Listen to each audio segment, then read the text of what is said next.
Can you give me an overview of your role in the medical travel sector, please?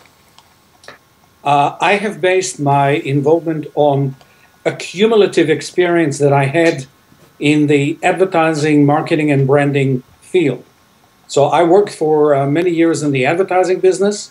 I had both tourism accounts and I had healthcare accounts. And about 7, 8 years ago, I realized that my experience in those two fields can be very helpful in medical tourism.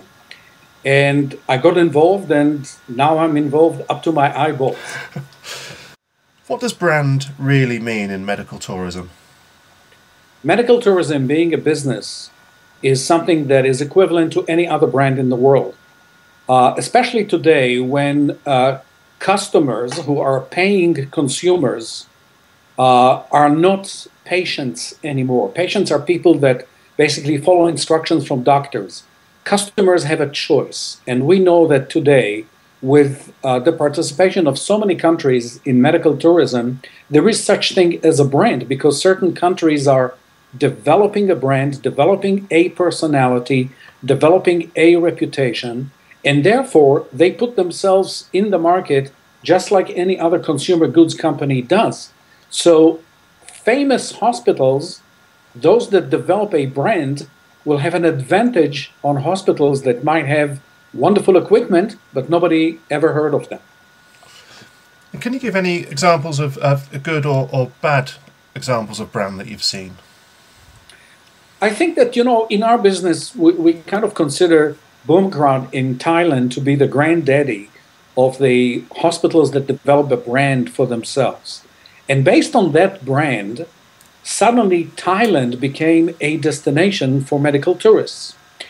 And from that day on, many others tried to emulate what Bumrungrad has done. The problem is that there is no such thing as one brand fits all sizes.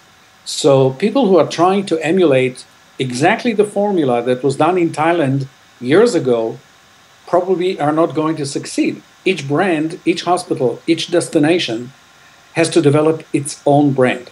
And I would say that Malaysia succeeded. Turkey succeeded to a certain extent. Other countries are just doing the external stuff, but they're not developing the internal stuff, and they're not going to succeed. So Dubai can throw a lot of dollars against marketing, and yet the brand is not developing so fast because people are not talking about it.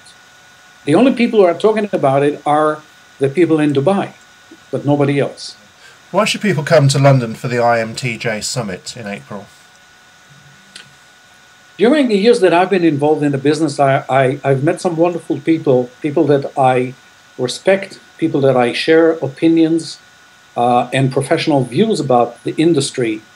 And I realized that all those people are going to be at IMTJ, which for me is first of all, it's a great opportunity to share opinions, share experiences, and be in the company of people whose opinion I respect about that business.